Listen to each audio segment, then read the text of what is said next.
Estamos aqui desde sexta-feira. Quantos conseguiram participar de todas as reuniões? Deixa eu ver. Aleluia. Já aprenderam a musiquinha? Hã? Esse é o meu impulsor. Olha aí, ó, né? É quase um Despacito, né? Nós chegamos lá, não é verdade? Quem aprendeu a dança? Hã? Aqui, ó. O Alessandro e o Jorge ensaiaram o mês inteiro, queridos. Depois eles vão mostrar aqui como é que foi o ensaio deles aí. Tá bom? Mas que bom, queridos. Que bom ser igreja com você. Que bom podermos celebrar o Senhor juntos. Mas além de celebrar, podermos nos envolver com um compromisso com o reino de Deus. Não é verdade?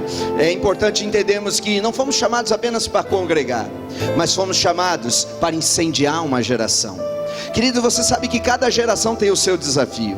Cada geração tem o seu desafio. Se nós falamos que a vida é difícil para nós, você pode imaginar a vida dos nossos avós. Na vida rural, não tinha um banheiro. Acordava de madrugada para ir no banheiro, tinha que sair da casa, enfrentar as vacas, né? E lá na casinha, num frio. Eita! Quando você vê nessa época, não precisa falar. Então às vezes a gente fala, poxa, que difícil é nossos tempos. Queridos, cada geração tem o seu desafio. A nossa geração de fé, a nossa geração como igreja, nós temos os nossos desafios. Mas se nós olharmos para os desafios dos antepassados, eu garanto para você que nós estamos bem melhor do que eles. Amém? Queridos, e é importante nós entendermos o nosso tempo, a nossa missão no nosso tempo, a missão que Deus tem para nós agora. Os profetas, eles falam que é provável que nós seremos a última geração de igreja sobre a terra. Nós somos a última geração. Você pode entender o que é isso? A última geração. E logo Jesus vem, e logo as nuvens se abrirão, os anjos aparecerão, a trombeta soará, e nós vamos olhar e dizer: Ele veio. Quantos se alegram com isso? Querido, então o desafio da nossa geração não é simplesmente congregar, mas acelerar o processo para que a vinda de Jesus venha e nos pegue preparados. Amém, queridos? Querido, é importante, eu queria até abrir um parênteses aqui e lembrar você: ore pela família da irmã Socorro.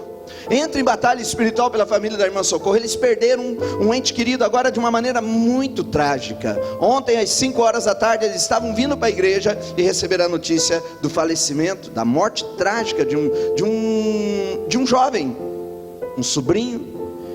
E agora eles estão lá, né, enfrentando todo o pós. Fizemos o enterro agora à tarde. Então é triste, mas é alguém que estava aqui e num abrir e fechar de olhos já não está mais. Não é assim a morte? Dizia o velho e sábio filósofo: para morrer basta estar vivo. Entenderam a mensagem?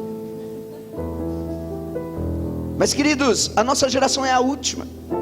Não sabemos o que significa isso, a palavra profética, mas significa uma coisa: temos pressa. Amém? Temos pressa. E a Igreja Avivamento, ela nasceu aqui não apenas como um título. O nome Avivamento não é um título. Quando estávamos para decidir que nome vamos dar para esse ministério, o que vai se chamar, e várias sugestões haviam nos nossos grupos, e falavam um nome aqui, outro ali, mas não caía no meu coração dentro daquilo que Deus estava falando para mim. E de repente veio na minha mente Avivamento. E quando o Espírito Santo me deu esse nome, ele falava para mim com clareza: não é um título, mas é um destino profético. Então a nossa missão aqui não é apenas dizer que temos um título de avivamento, mas nós estamos produzindo um avivamento. Amém? Amém, queridos? Um avivamento na tua casa, um avivamento no teu espírito, um avivamento na tua família, no teu ambiente de trabalho, e por que não na tua cidade, na tua nação e na tua geração. Querida, a nossa geração, nós estamos preocupados e temos uma preocupação demasiada com coisas materiais. Esse é o nosso desafio. Estamos muito materialistas. Somos muito materialistas. É o desafio da nossa geração. Mas se você olhar gerações anteriores, ou por exemplo a geração dos primeiros cristãos, o desafio deles era não negar a fé. Você vê cada desafio para cada geração. Enquanto nós temos que vencer o materialismo, os cristãos dos primeiros tempos, os primeiros cristãos, eles queriam manter-se na fé, em detrimento de qualquer coisa, eles ficavam firmes na fé. E essa é a nossa motivação. Hoje, queridos, nós estamos na era do coaching, nós estamos na moda da mentoria. E quantos aqui estão procurando um coaching? Alguém que me assessore? Eu quero ter um mentor. E olha, queridos, e isso tudo fala de influência.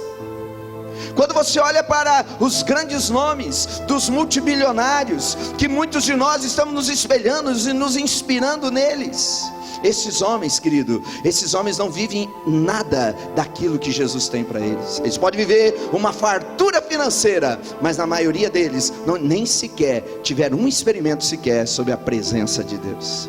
Vendo um pouco da história da revolução que foi o McDonald's, o maior restaurante do mundo é o McDonald's. E quando eu assistindo um filme, já tinha lido a história, mas o filme tornou mais viva a experiência. Os irmãos que criaram o sistema de produção de sanduíches, eles foram assessorados por um cara que ele promoveu o McDonald's no mundo inteiro. Mas enquanto esse homem ficava bilionário, enquanto esse homem conquistava o mundo inteiro, enquanto ele era pobre, ele tinha uma esposa que estava ali com ele, chorando com ele, comendo arroz e feijão com ele. Mas quando ele ficou bilionário, aquela esposa já não servia mais. Ele precisava de uma mais nova, mais bonita, mais enxuta, mais moderna. E quando a gente olha para isso e fala, não, eu quero ser um bilionário, esses caras me inspiram. Inspiram a quê, querido? A ficar bilionário e perder a tua família e perder a tua fé? Diga assim, eu sou o avivamento. Amém? Nós queremos avivar essa nação, nós queremos avivar essa geração, nós queremos tacar fogo na onde passarmos e por onde passarmos. Se nós temos uma igreja aqui, querido, eu já te falei, eu já contei isso aqui várias vezes. Se nós temos uma igreja com esse volume de gente aqui nesse bairro, se nós temos uma igreja com a manifestação da presença como nós temos tido aqui nesse bairro, é porque Deus está sendo fiel. Porque não é comum na região, não temos igreja, e se tem igreja, são frias, são mortas.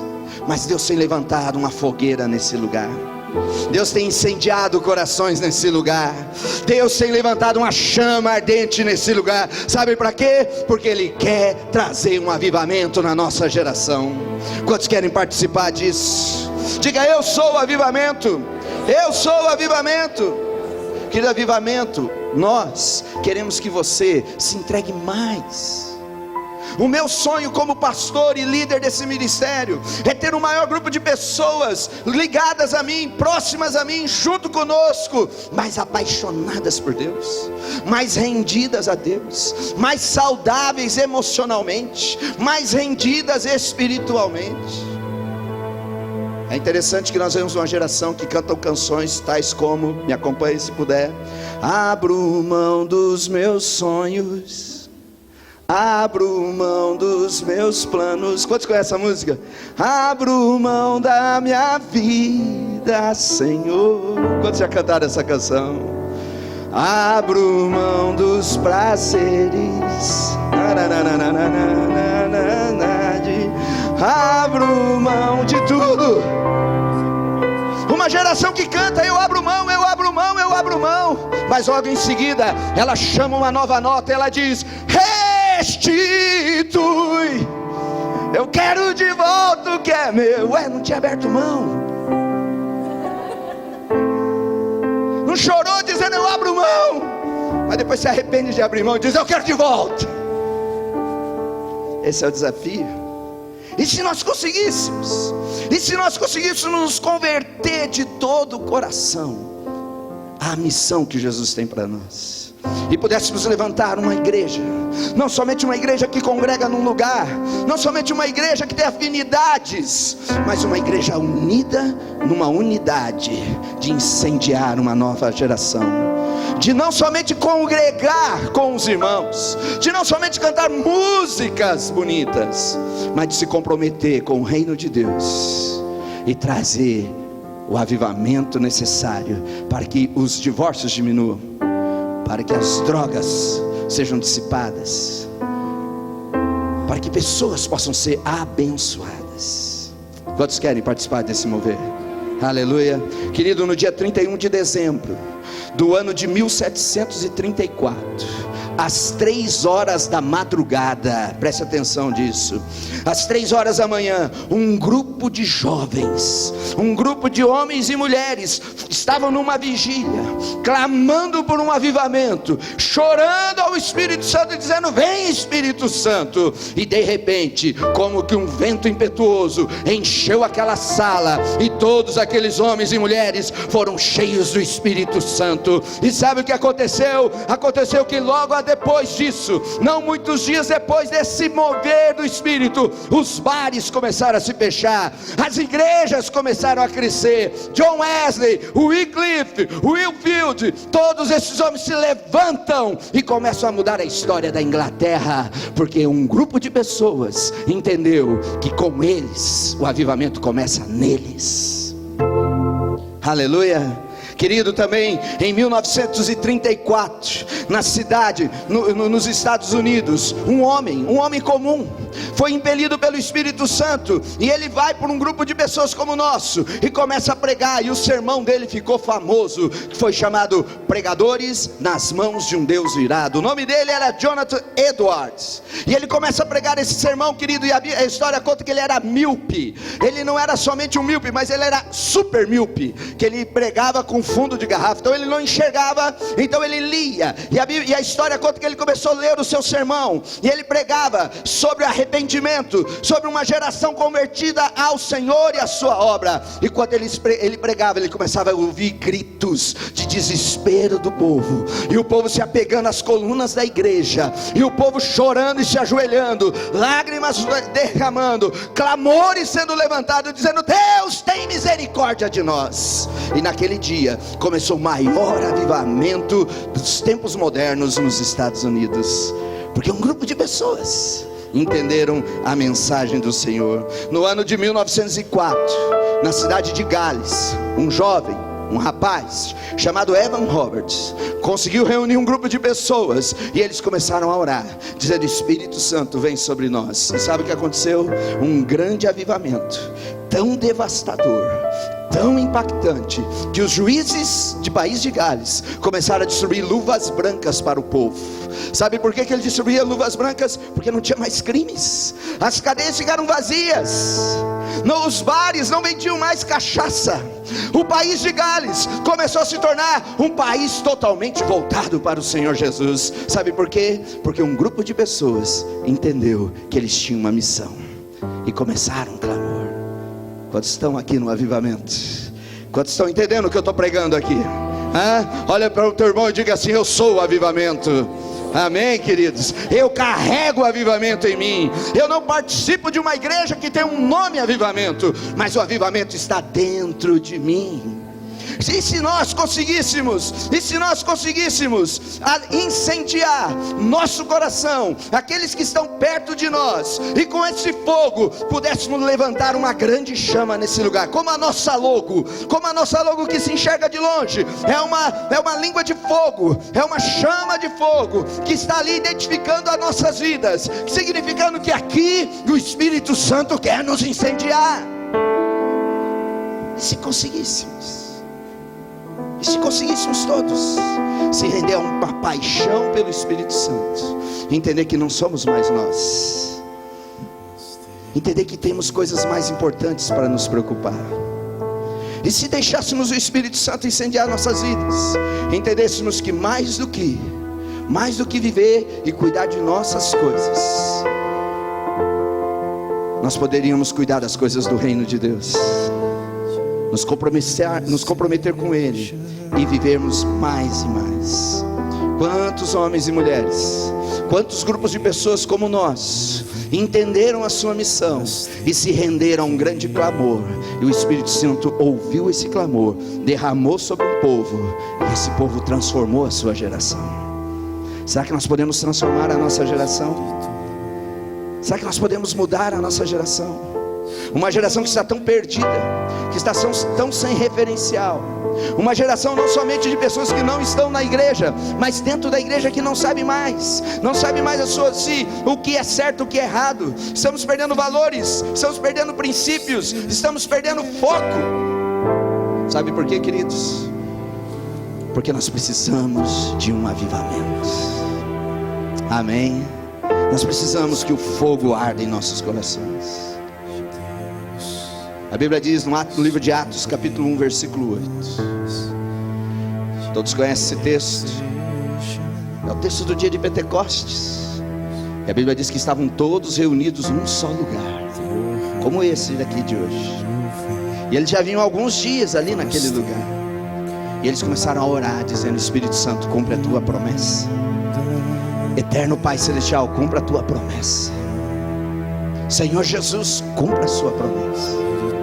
E a Bíblia diz que de repente o Espírito Santo desceu sobre eles. Sabe de uma coisa, queridos? Somente aquele grupo de pessoas foi suficiente para fazer com que o mundo nunca mais fosse o mesmo. Aleluia. Eu tenho um sonho de que o Espírito Santo desça aqui nesse lugar, que a glória de Deus envolva esse lugar, e que as pessoas que estão aqui comprometidas nesse lugar sejam tão embriagadas pelo fogo e pelo poder do Espírito Santo, e que lá no futuro, quando contarem da nossa geração, eles vão falar que teve um povo no ano de 2017 que se reuniram para um impulso, e o Espírito Santo veio sobre eles. E depois daqueles dias, Curitiba nunca mais foi a mesma. Aleluia. O Brasil sentiu o impacto. Desde o sul do Brasil, como um terremoto, foi abalando as estruturas, porque um grupo de pessoas decidiram se comprometer com o céu e fazer com que o avivamento varresse a terra. Quantos querem isso? Aleluia. Queridos, a Bíblia diz que o Espírito Santo veio sobre eles, e a palavra Espírito Santo ali veio com poder. A palavra ali é dunamis. É uma explosão que aconteceu na vida daqueles homens. Foi um impacto que os influenciou. Essa palavra dunamis é uma explosão que deu um impulso para a igreja começar. Então sabe qual é a missão do Espírito Santo? É nos dar um impulso para irmos mais longe. Se por um lado as outras gerações tiveram um desafio de manter a sua fé, de não negar a sua fé, a nossa geração tem um desafio em não se esfriar com o secularismo e com todo esse materialismo que nos serve. E a pergunta é: pastor, como que eu faço? Como que eu posso fazer para não ser congelado nessa cultura fria e descrente? Como que eu faço? Primeira coisa, vem para o avivamento. Congregue nesse lugar e faça parte dessa chama. Seja mais uma lenha nessa fogueira. Seja mais uma lenha colocada nessa fogueira que não quer parar de queimar. Amém. Em segundo lugar, se deixe influenciar. Como eu disse, na geração dos coaches, na geração dos mentores, quem é que está te influenciando? Quem é que te influencia? Quais são as pessoas ou quais são as ideias que estão te influenciando? Eu já contei para alguns essa história, mas eu sinto no meu espírito de repetir essa história. Então quero que você preste atenção numa história que aconteceu comigo na minha infância, e tem tudo a ver com o que nós vamos encerrar essa conferência. Eu, graças a Deus, fui criado na cidade do interior, e com tudo que um moleque do interior tem direito: subir na árvore, caçar passarinho, nadar no rio, ter cachorro, ter gato, galinha, pomba, canarinho. E tudo naquela época era legal, não era ilegal. Tive o privilégio de conviver, de sair de casa, ir para a escola de manhã. O pai não precisava levar.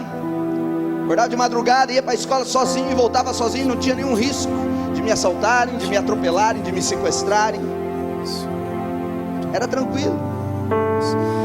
Tive o privilégio de chegar em casa, comer, pegar um prato de comida, sentar na frente da televisão, assistir o He-Man, e depois do He-Man encontrar com a galera e passar o dia inteiro no meio do mato, nadando, caçando passarinho, brincando, construindo casa na árvore, fazendo caverna. E nessa infância feliz, graças a Deus, eu tinha um cachorro. E o meu cachorro era daqueles, ele tinha uma raça especial, era aquela raça vira-lata, né? Muito chique. E o nome do meu cachorro era muito sugestivo, porque ele era bem peludinho, e o nome dele era Fofinho. E o Fofinho, querido, era o companheiro da garotada, era mascote do time. Ele jogava bola com a gente, ele ficava lá, ele corria atrás da bola. A gente entrava em briga, ele latia, mordia os calcanhares dos inimigos, né?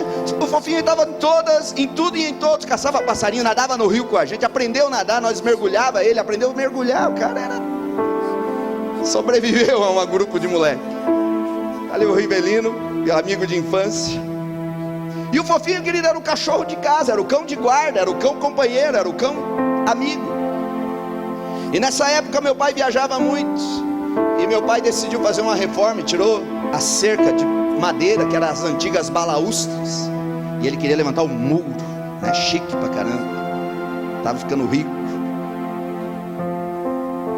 E naquela noite meu pai não estava em casa, era eu, meu irmão e minha mãe dormindo, e eu acordo e os pedreiros tinham feito a obra e colocaram encostado na janela do meu quarto os tijolos. E lá pelas tantas da noite eu escuto um arrastar de tijolos. Eu começo a escutar uma conversa. Eu acordo com aquele barulho arrastando os tijolos. Tinha ladrão em casa, estavam roubando os meus tijolos. Os meus não, do meu pai. E querido, você pode imaginar, eu era um adolescente, um medo me passou pela frente, que eu acordei, me joguei debaixo da cama e fui me arrastando igual numa missão impossível até o quarto da minha mãe, que tinha medo de levantar a cabeça e levar um tiro, sei lá. E quando eu estava naquela aflição de sendo assaltado, no perigo, eu escuto o Fofinho saindo e ladrando contra o ladrão, e aquilo me deu uma alegria. Uau, o Fofinho veio nos salvar. E o Fofinho late e começa a rosnar. E eu me lembro da cena, porque eu conheci ele. Eu já até imaginei meu cão feroz latindo, indo no calcanhar do inimigo, destruindo o inimigo. E foi o Fofinho para cima do ladrão. E de repente, querido, como numa cena de filme, eu só escuto um outro barulho, dizendo assim, mais ou menos assim: vem.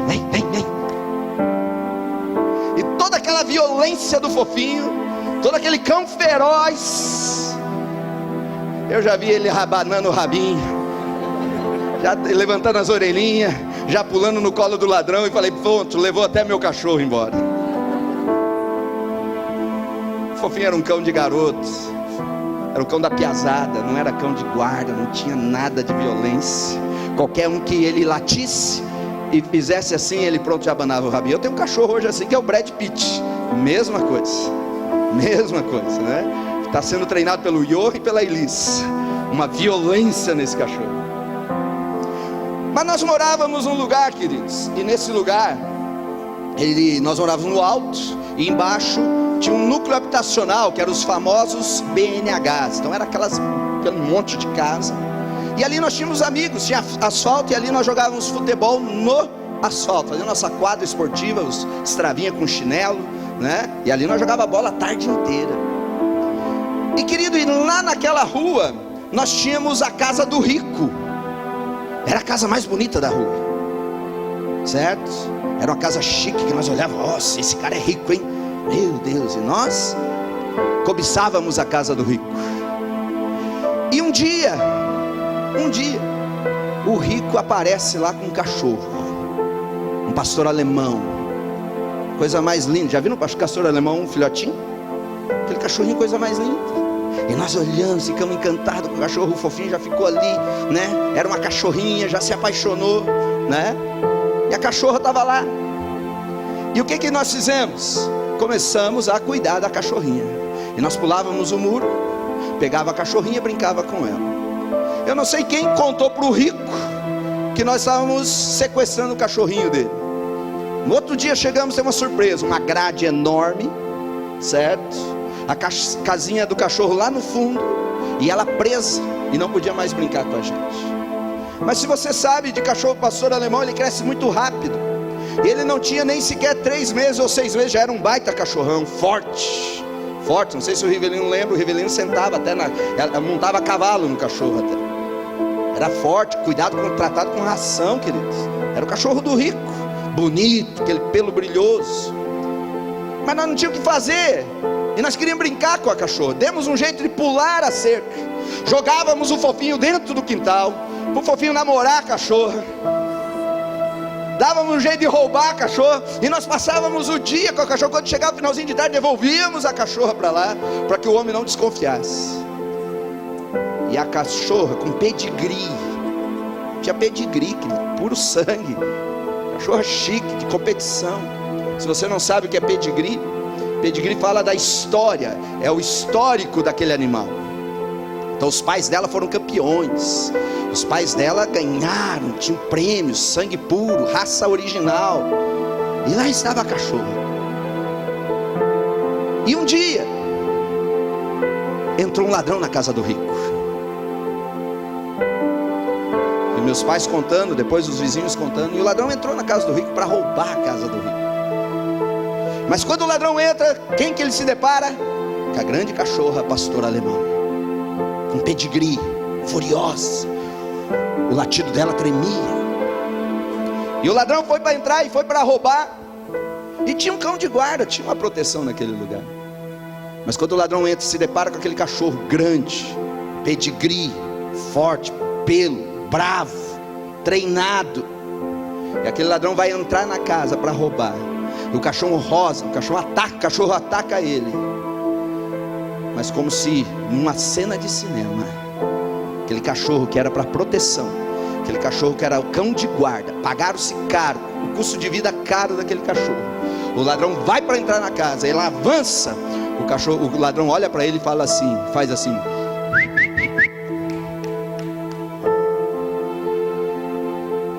E aquela cachorra, tão cara, tão importante, abana o rabinho.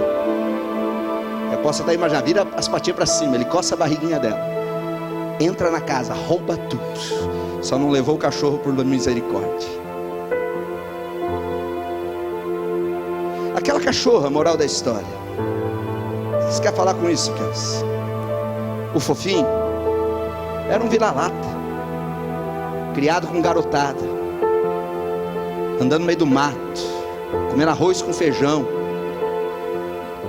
A gente ruía o osso do bife e deixava um pedacinho de carne para o fofinho comer debaixo da mesa. Ele era assim, não tinha nada, não tinha pedigree, não tinha perfil de nada. Mas aquela cachorra era especial, tinha pedigree, foi treinada, foi comprada para guardar aquela casa. Mas na convivência com vira-lata, ficou igual um vira-lata. Aquela que era para ser uma campeã na convivência com o fofinho, teve os mesmos comportamentos do fofinho. Tem alguém aí ou não? Nós somos uma geração especial. Fomos chamados para ser guardiões dessa geração. Repousa sobre nós, querido, uma expectativa de um grande avivamento nessa nação. Mas a nação está padecendo, porque talvez, em vez de cumprirmos com o nosso papel, em vez de nos posicionarmos aquilo que somos, estamos sendo influenciados por vira-latas e por crianças. Quem que te influencia? Quem está colocando as ideias na tua cabeça? Quem que está fazendo a mentoria em você? Quem que está sendo teu coach? É o Espírito Santo? São os pastores do avivamento? Ou são pessoas que estão tirando a tua qualidade, estão reduzindo a tua fé lá embaixo, e estão colocando você cada vez mais no humanismo e cada vez mais no materialismo? Somos uma igreja de avivamento, queremos influenciar a nossa geração, mas para isso precisamos se deixar influenciar. E se, queridos, você entendesse a nossa missão, E se como igreja, como avivamento, como ministério local, entendêssemos o que Deus fala a nosso respeito e nos deixássemos influenciar por essa força chamada Espírito Santo, e nos deixássemos levar por Ele, aleluia, isso é avivamento. É para isso que tem uma igreja aqui, nesse bairro tão frio, nessa região tão difícil. Para isso que Deus tem nos mantido aqui. Querido, já era para nós termos fechado isso aqui, já era para nós termos ido embora daqui. Quem está perto de mim sabe do meu clamor de arrumar um lugar, um outro espaço. A gente roda, a gente corre, vai ter um barracão para alugar, a gente vai lá, vamos alugar. Chega lá, não dá certo. Eu já falei, Espírito Santo, eu desisto, o Senhor nos quer aqui mesmo pelo jeito. Por quê? Porque Deus quer incendiar essa região, e Ele conta conosco. Pastor, qual é a visão do avivamento? Qual é a visão da igreja local? Nós queremos trazer um grande avivamento na nossa geração, e eu conto com você. Querido, certa vez chegou um rapaz na nossa igreja, no nosso ministério, eu e a Rosângela, todo drogado, todo rejeitado, todo cheio de traumas, todo manchado pelo pecado. Esse garoto entra na nossa casa, entra na nossa vida, começa a caminhar conosco, e o nome desse garoto era Anderson Brunello. Esse cara todo rejeitado, com problemas sérios na família, com problemas sérios emocionais, com problemas sérios de identidade. O Espírito Santo enche a vida dele, e hoje ele é um pastor de uma igreja local. Hoje ele incendeia uma geração de pessoas. Um outro rapaz que apareceu na nossa vida, ele chega, ele era um caminhoneiro, todo prostituto, todo envolvido com bebidas, envolvido nas coisas mais terríveis que você pode imaginar, com um casamento destruído, sem expectativa, frustrado. Ele entra na nossa vida, ele começa a caminhar conosco. O nome dele é Elisandro, e hoje o Elisandro foi influenciado pelo Espírito Santo e é pastor de uma igreja local, incendiando uma geração. Surge um outro rapaz chamado Giovanni, um garoto sem identidade, filho de pais separados, com uma crise de identidade, com um problema emocional grande, um pequeno adolescente incendiado pelo Espírito Santo. Esta semana passada ele inaugura a sua igreja e está incendiando uma geração, porque o avivamento chegou na vida dele, porque a glória de Deus envolveu a vida dele. Sem falar do Franco, dos pais do Franco, Fabiana e Milene. Falarei de Segundo, de Rúbio, tantos que estão por aí, porque entenderam que nós podemos incendiar uma geração. Martim e Débora, lá em Balneário Camboriú, nos conhecemos há uns 6, 7 anos, e ali eles foram incendiados, e o chamado reacendeu na vida deles, e hoje eles estão dispostos a abrir a casa deles, e estão incendiando uma geração em Balneário Camboriú. Isso é avivamento.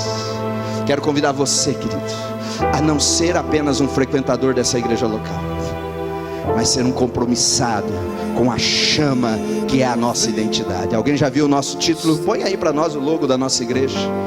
Você já viu como que é o logo da nossa igreja? Você não viu ainda, você vai ver. Põe lá, avivamento. Tem uma chama. Sabe o que significa essa chama? Significa a nossa identidade.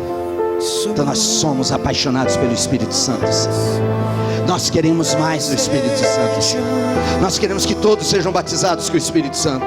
Nós queremos que cada um de vocês ore em outras línguas. Nós queremos que cada um de vocês sejam viciados na presença de Deus. O meu sonho é que cada um de vocês sejam tão rendidos, tão entregues, tão comprometidos com o reino de Deus, que vão dizer: ué, vocês ficaram loucos? Ficaram barridos? Agora só querem falar de Deus, Deus, Deus, Deus. Uma afronta para os filósofos, uma afronta para os capitalistas, mas uma alegria para o reino de Deus.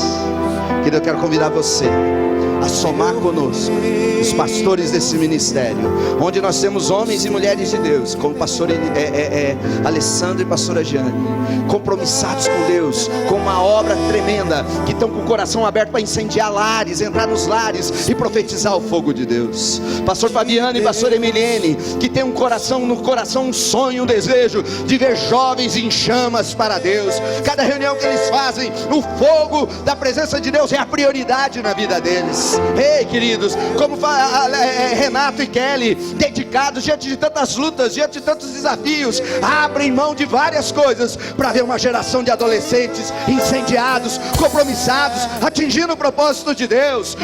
Pastor Jorge, pastora Miriam, pastores, todos os nossos pastores aqui, às vezes eu olho para eles e eu me constranjo, porque eles pagam um preço alto. Eles estão compromissados até o último fio de cabelo com o reino de Deus e essa obra aqui.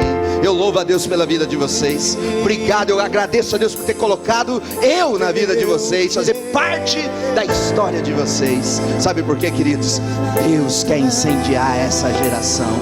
Nós não estamos brincando de igreja, não estamos aqui apenas querendo dinheiro, não estamos aqui apenas tirar ou extorquir pessoas. Isso não é o nosso foco. O nosso foco é incendiar a tua vida, fazer com que o Espírito Santo domine a tua vida, e através da tua vida nós incendiarmos toda a terra. Aleluia! Isso é avivamento. Essa é a nossa chama, essa é a nossa identidade. Aleluia! Aleluia! Deus tem pressa, queridos. Pastor, Deus tem pressa. Se Ele tem pressa, Ele está atrasado? Não, Ele não está atrasado, Ele é dono do tempo. Mas nós estamos atrasados. Nós estamos sendo desafiados, queridos, a não sermos extintos. Querida, a Europa está vivendo a era pós-cristã. Você pode imaginar que é isso? Pós-cristã. Nós estamos vivendo no Brasil a geração pré-avivamento. Eles estão vivendo a geração pós-cristã. Não tem mais cristãos. Sabe por quê? Eles deixaram essa chama apagar. Sabe o que vai acontecer no teu lar se você deixar essa chama apagar? Sabe o que vai acontecer com a tua família se essa chama apagar? Você vai virar índice de uma geração pós-cristã. Você vai negar Jesus. Não falo isso para ter medo, não falo isso para te intimidar, mas falo isso para te alertar. Se Deus levantou essa obra aqui, e se Deus chamou você para estar nesse lugar, é porque Deus vê você como um tição, como uma labareda, como uma chama que vai somar com a minha chama, que vai somar com a chama dele, com a dele, com a dele, com a dele, e vamos fazer uma grande fogueira nesse lugar. Ei, quantos querem ser essa? Quantos querem se juntar a essa grande fogueira? Quantos querem se juntar a esse grande avivamento? Quantos querem abrir mão de várias coisas para sermos instrumentos de um avivamento? Eu quero convidar você, queridos, quero convidar você a somar conosco, se apaixonar conosco, a ser um maluco pela obra de Deus, ser um desesperado. Pastor, mas eu tenho problemas. Pastor, eu tenho problema no meu casamento. Pastor, eu tenho problema financeiro. Pastor, eu tenho problema de saúde. Pastor, eu tenho problema com o pecado. Ei, deixa o fogo queimar, e isso tudo vai acabar. Aleluia! Quanto mais fogo, mais livre. Quanto mais avivamento, mais livre será o Brasil.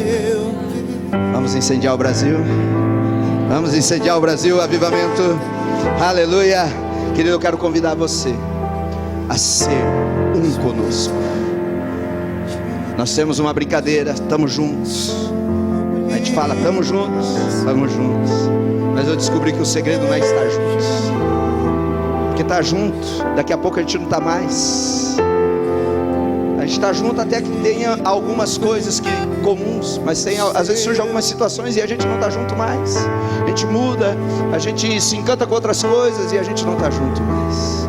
Eu descobri que o segredo não é estar junto, mas o segredo é ser um.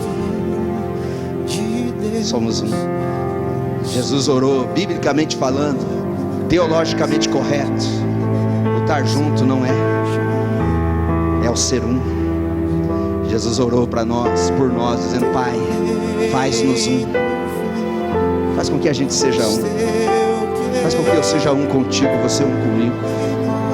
Faz com que o teu irmão do teu lado sejamos um. Independente das tuas crises, independente das tuas preferências, independente da tua cultura ou da tua educação, o Senhor nos colocou para sermos um, amém? Você pode olhar para o teu irmão e falar para ele: eu quero ser um contigo. Você pode falar isso para ele? Pode falar isso para ele: eu quero ser um contigo. Pode ser? Podemos ser um? Eu posso ser um contigo, Júlio? Posso ser um contigo, Marley? Podemos ser um? Posso ser um contigo? Posso não? Podemos ser um num só propósito, numa só fé, num só espírito, num só alvo, num só sonho, numa só obra, numa só força, numa só caminhada, num só fôlego, numa só visão, numa só esperança. Podemos ser um num só trabalho, numa só expectativa, num só clamor, numa só fé. Podemos ser um. Eu posso ser um com você, você pode ser um comigo. Eu permito que você seja um comigo. E eu quero que você me permita ser um contigo. Não somos uma religião, queridos. De religião o mundo está cheio. A religião só oprimiu, mas o avivamento liberta. Quando o Espírito Santo vem, os cativos são libertos, os angustiados são revigorados, os enfermos são curados, os casamentos são alinhados, os empresários prosperam. Quando o Espírito Santo vem, nada os segura. E que tal darmos esse impulso? Que tal darmos esse salto e alcançarmos uma nova dimensão, alcançarmos um novo patamar? Querida, essa chama é a nossa identidade. Amém? Se você perceber, nós não temos o título. Alguns falam Igreja do Avivamento. Não é Igreja do Avivamento, não é esse nome nosso. Mas como que é? Igreja Avivamento? Não é Igreja Avivamento. Juridicamente o nosso nome é Igreja Avivamento. Não é Igreja do Avivamento, é Igreja Avivamento. Mas a igreja é apenas para identificar o público. O nosso nome, como não é o nome do destino profético, nosso nome é Avivamento. Quando o Espírito Santo me deu esse nome, ele diz assim: por quê? Por que não põe igreja? Por que não põe comunidade? Por que não põe comunhão? Por que não põe templo? Não põe só avivamento. Porque a ideia é o seguinte: onde você vai? Vou no avivamento. O que você vai fazer? Avivamento. Onde você está? Estou no avivamento. Vamos comigo aonde? No avivamento. O que vocês fazem lá? A gente é avivado, a gente está no avivamento. Então o avivamento é uma palavra profética, é um destino profético. Então eu te convido para ser o avivamento. Amém? Quem vocês são? Nós somos o avivamento dessa geração. Nós somos aqueles que vão incendiar a nossa geração. Onde todos que necessitam, onde todos que estão frios serão renovados e incendiados. Algumas pessoas vêm num culto como o nosso, visitante, vêm de outras igrejas ou vêm de algum lugar, e eles vêm, muitas das vezes, vêm nos abraçar e dizer: uau, vocês têm muita coisa aqui, vocês têm uma vida aqui. Eu digo: claro, o nome é avivamento. Nós queremos incendiar você. Eu quero incendiar você. Cada pastor aqui quer incendiar você. E nesse último dia, nessa última hora, nesse último momento da conferência Impulso, o Espírito Santo virá sobre nós como nunca antes. A glória de Deus envolverá nossas vidas como nunca antes. O impulso que nós precisávamos, o empurrão que nós precisávamos, o empurrão que estava faltando, o fôlego para chegar no final, agora vai ser liberado sobre nós, sobre você, sobre mim. Essa casa será chamada Casa de Avivamento para essa geração. A tua vida será inflamada pelo fogo do céu para essa geração.